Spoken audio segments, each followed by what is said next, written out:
tonight. We're going to do a walk in the Word. It's going to be very quick.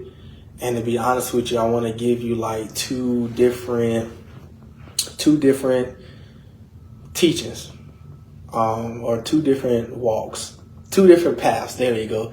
If this is a walk in the Word, then it's going to be two different paths that we're going to go down tonight. So whichever one is edifying for you, cool. If they both end up being edifying, then that's amazing too. But yeah, we're going to just making sure that that mic moving so that y'all can hear me. But yeah, we're going to do that. So I'm going to pray us in, and then we're going to get this thing started. Thank you, Yahweh, for today. Thank you for life. Thank you for health. Thank you for strength. Thank you for the things that you do that we don't notice. Thank you for the patience that you have with us, your grace, mercy, protection. Thank you for your spirit that feeds us wisdom, knowledge, and understanding, that comforts us, that helps us, that aids us. Just thank you for being the beginning and the end and everything in between. So today, allow this walk in the Word to be edifying to your people. Take me away. Like, let people not see me, who I am, my makeup as a person. That's what I mean. My name, all that other stuff. Like, take that away and let people just be able to hear you through me. I'm glad to be your faucet, your vessel that is being used. So I say thank you for that. So let's jump into this thing. Like I said, we're going to travel down two different paths today. So whichever path works for you, whatever is edifying for you, then cool. The first thing that we're going to jump into is going to be,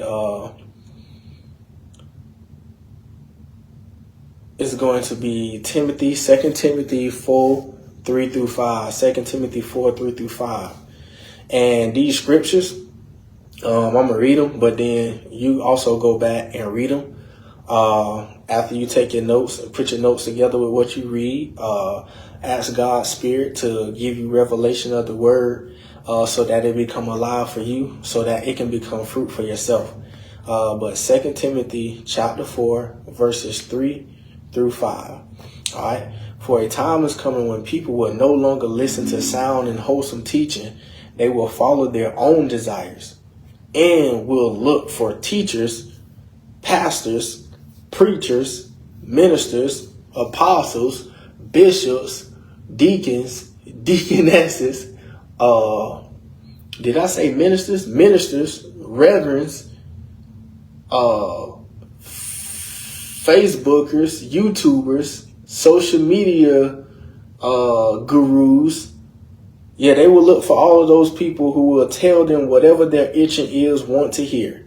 Nowadays, there's a podcast for every category, for every type of person. You can tap into a podcast and get fed whatever you want to hear. They will reject the truth, chase after myths. They will chase after lies. They will chase after half-truths, which is a lie. They will chase after fakeness. They will chase after false teachings. They will chase after bull crap. They will chase after feel good. But you should keep your clear mind. You should keep a clear mind in every situation. Every single situation, you should keep a clear mind. Don't be afraid of suffering for the Lord. Work at telling others the good news and fully carry out the ministry God has given you. Don't fully carry out the ministry that God has given me. God has given somebody else. Carry it out the one that he gave you. Don't be up there trying to be a worship leader if that's not the mission that he told you to carry out. Carry out the one for you, not the one for other people. All right. So what is preaching? What is it to teach? What is the difference? All right. We're going to get into a little bit of that, and it's going to be very quick. It'll probably be on here about 15 minutes. So preaching is just delivering a speech, right? My 3 words that I hate. These are 3 words that I hate. Preaching, pastor, and preacher. Like, I don't like those 3 P's. I don't like them really because of the connotation that's connected to them. The what's connected to those titles, is I haven't experienced too much good.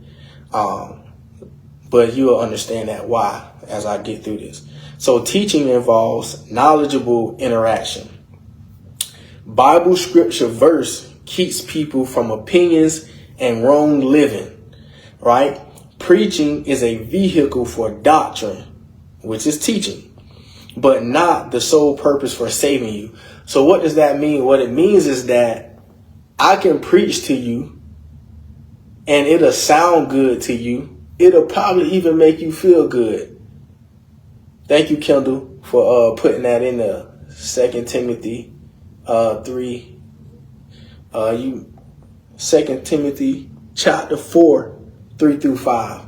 But thank you anyway for putting that. But yeah, I can teach you, I can preach to you, and it'll sound good, right? But that doesn't mean that it's necessarily going to change your life. That is necessarily is going to push you in the direction to live for Yah. It doesn't mean that it's actually going to save you. It's just something that sounds good and that probably make you feel good, which a lot of people are attracted to. We're attracted to sermons that are popular. We're attracted to teachers or preachers that talk about popular things, or that bends the laws, or that bends the standards of the relationship with Yah.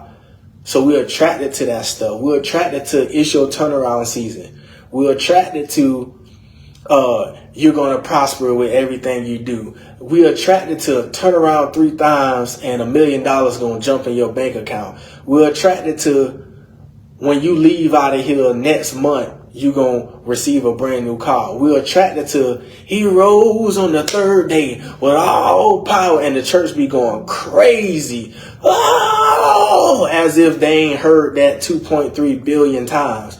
So we're attracted to the feel good. We're attracted to what sounds good. As the word says, whatever makes the people ears itch, whatever their ears are tuned to, y'all better teach it. Because that's how you keep the people. Like, that's what we're attracted to. But that stuff, it sounds good and it may even feel good. And watch this. It may even get the church turned up that Sunday. Like the music going. Y'all done shouted 4.5 billion times.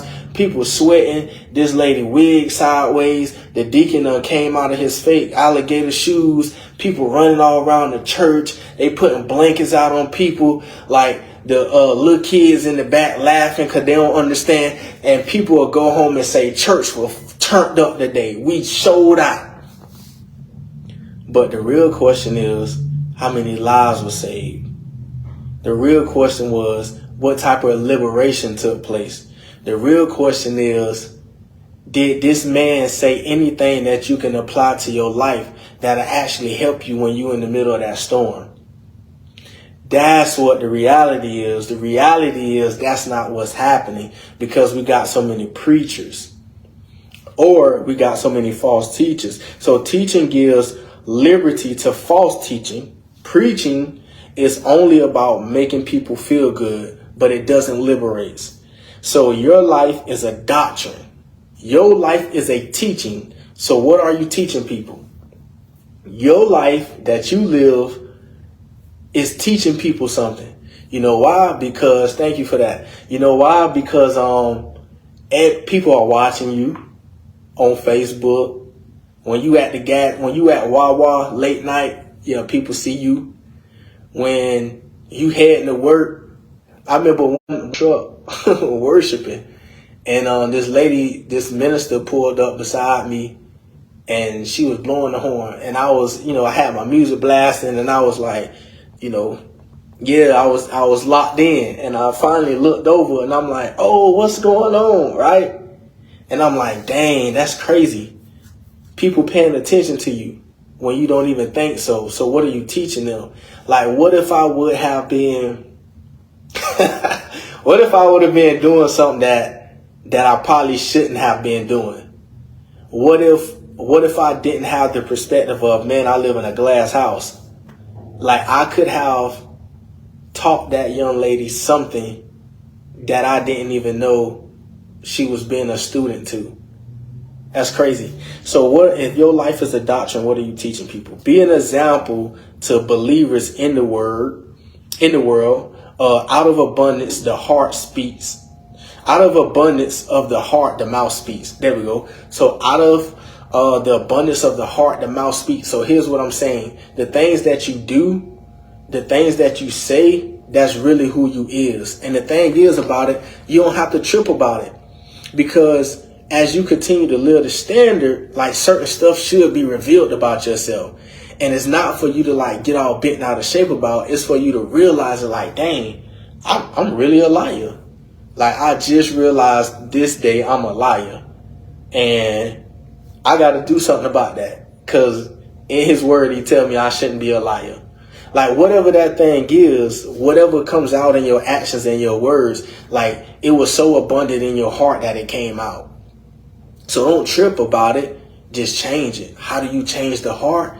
You can't. Who does that? He do. So as you keep pushing towards that standard, like, a pruning process will happen. And a lot of that stuff that doesn't coexist with the relationship with him, it'll just start breaking off. All right. Let's see. So you have to study doctrine in order to know it. I can sit here and teach people stuff all day, but I know it. If you don't know it, only thing you can do is just follow what I say. So it's really not fruitful for you because you don't really know why. But once you understand something, once you know it, then you can live it. A lot of times we are not living. Yo, what's up, Erica? Good to see you. Jada, Jade, who else on here? Monty. Thank y'all for joining in. But yeah, if you're not really understanding it, you can't really live it. A lot of things I remember as a kid in church that they used to say, and I didn't really know why they said it, but it just sounded good until I got older and I started understanding. Dang, like when they used to say, if I had 10,000 tongues, I still couldn't thank you enough. And I used to be like, bro, that's a lot of tongues. That's a lot of thank yous. How is that still not enough? Until I got older and I started going through things and I overcame things and I understood the only reason why I even got to this place is because of him. Then I started understanding, oh shoot, that makes sense. I really can't thank him enough because the thing that he did for me, I couldn't even do for myself or nobody else that I know could do it for me. So I'm so grateful. It's to a point to where I can't say thank you enough for it. So, but because I understood that text through experience, it became real for me. So I was able to live that. All right. So when you talk, people eyes are listening. When you talk, people eyes are listening. What does that mean? You can say whatever you want to out your mouth, but people are watching more of what you do than more of what you say. What you say is cool, but what you do is more important. So when you talk, their eyes are listening. All right. So I got one quote and then I'm going to end out this path, and then I'm gonna start my second path, and then we're gonna be out of here. So the quote is, I am not a Christian, I'm a messenger. Everyone who is a messenger are the ones that call themselves believers. So if you are a believer of the word, then you are a messenger. I am not a part of a subscription. I am not part of an organization. I am a messenger. I'm a messenger of the word. So it's my job to live it. It's my job to talk it. It's my job to be it. All of those things are a message. What I'm saying, what I'm doing, what I'm portraying, my intentions, all of that stuff is a message. So what am I sending out to people? All right, cool. So that one is in the books. Hopefully y'all got something from it. Hopefully you took notes. Now we're going to start the second path. The second path in this walk of the word is going to be, we're going to come from Acts chapter 3, verses 1 through 10. Acts chapter 3, verses 1 through 10. Right? I'm not going to read that. You can read it on your own time, or when I'm done, you can go back and read it. That way it also gets you into a little study habit. Okay, cool. Acts chapter 3, verses 1 through 10. And this story is talking about the lame man, the crippled man who was at the gate of beautiful. He was at the gate of beautiful every day. Now watch this. This man had people that would take him to the gate of beautiful every day. And what he would do is he would sit there at this gate and ask people for stuff.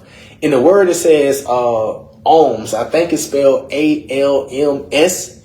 And that can be money, that can be clothes, that can be food, it's like gifts, donations. Like basically imagine when you on Waldo Road heading towards Archer Road, or if you on Waldo Road heading towards Waldo. So if you on Waldo Road, hey, what's up, Minister Sonia?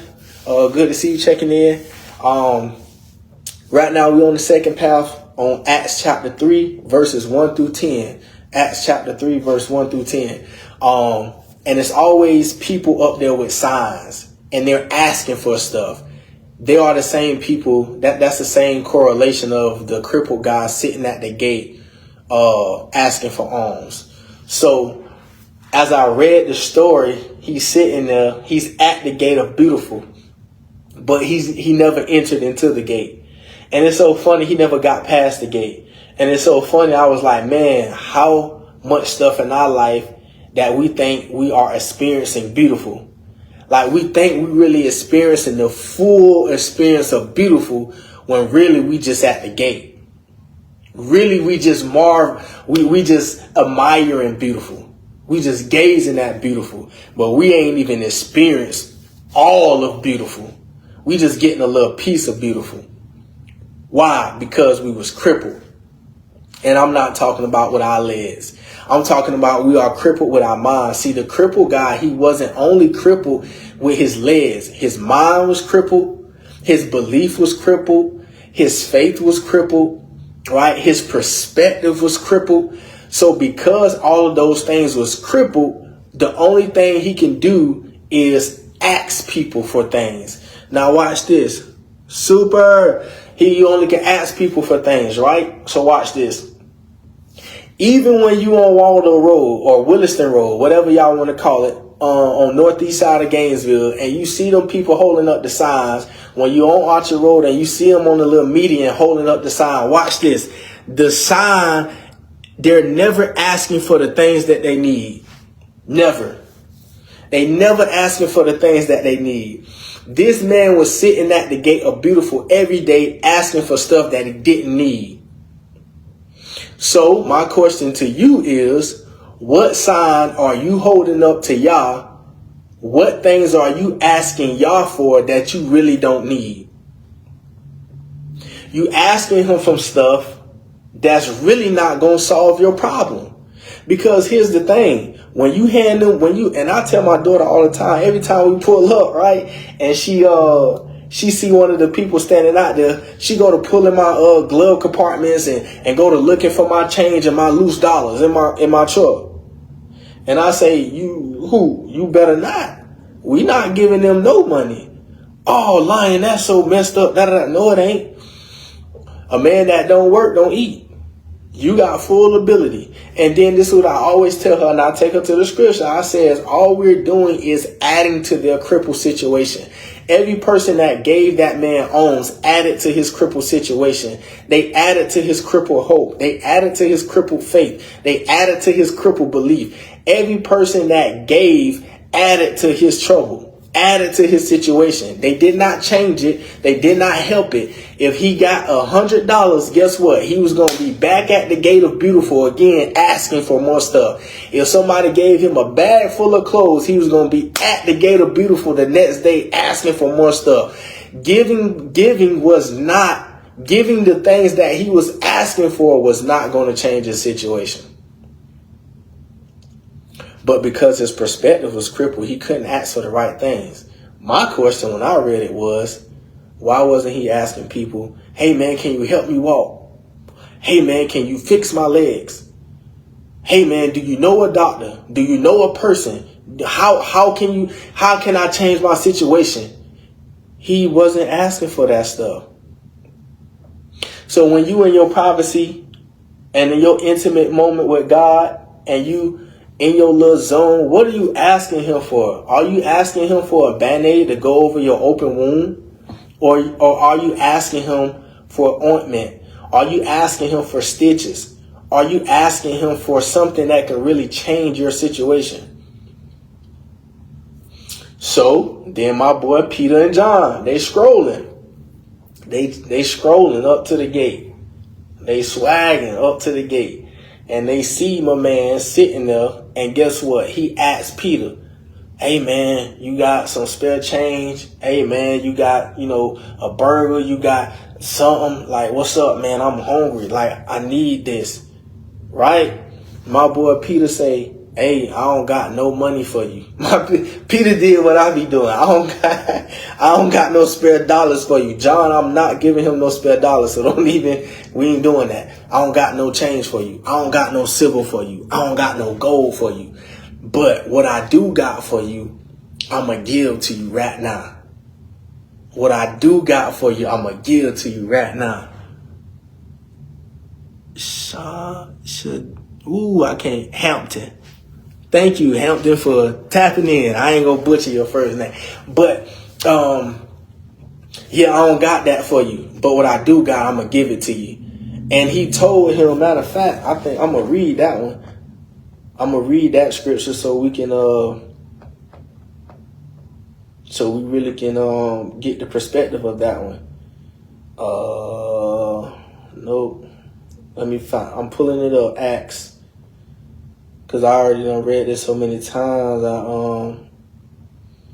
I really didn't need it, but I'm going to pull it up so I can read it word by word. And the man lame from birth was being carried, who laid daily at the gate of the temple that is called Beautiful Gate, to ask for alms of those entering the temple. Seeing Peter and John about to go into the temple, he asked to receive alms. And Peter directed his gaze at him, and did John, and asked, look at us. And he fixed his attention on them, expecting to receive something from them. But Peter said, I have no silver and gold, but what I do have, I give to you. In the name of Yeshua of Nazareth, rise up and walk. And he took him by the right hand and raised him up. And immediately his feet and ankles were made strong. And leaping up, he stood and began to walk, and entered the temple with them, walking, leaping, and praising God. So what my boy Peter gave him, he gave him God. He gave him life. He gave him hope. He gave him belief. He gave him faith.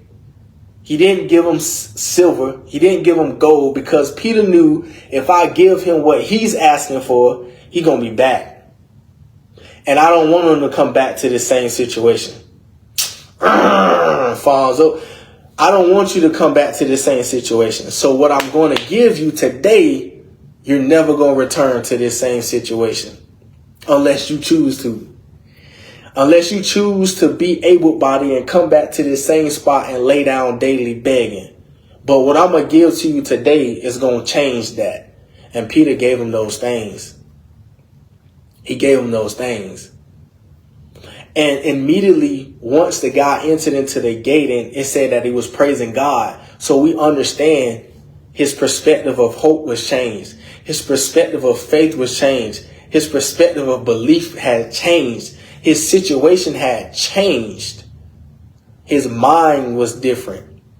Everything about him was different because the gift that was given to him. So what can we draw from this? What are you asking Yah for? Is it something that you need, or is it something that you want? Are you asking for him to just put a blanket over your situation, or are you really asking for him to change it? Another piece that I skipped over in there that it just hit me. Thank you, Yahweh, for that. Peter asked for his attention. He said, look at me. And then the crippled guy looked at him. And then he said what he said. Then he gave him the gift. I think a lot of times We asking the right questions too, but we just looking for them in the wrong places. We connected to the right people. We on the right job. We just looking in the wrong place.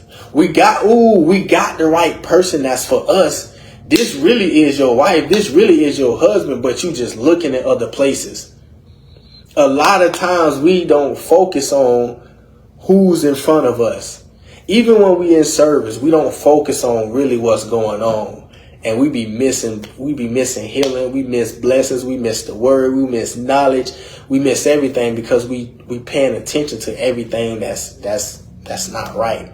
So he asks for the attention. So sometimes Yahweh just needs you to focus. Focus on him. Pay attention to him. Be at a place to where you never stop ceasing when you praying. Always meditating on the word so that when he dumps it down, you can receive. And then he was changed. He was liberated. So those was my two pieces tonight. The first one was one path in this walk of the word. And then the second one was the story about the lame man for this path. So we talked about the difference of preaching and teaching, sound doctrine, and that people's ears are tuned for bull crap.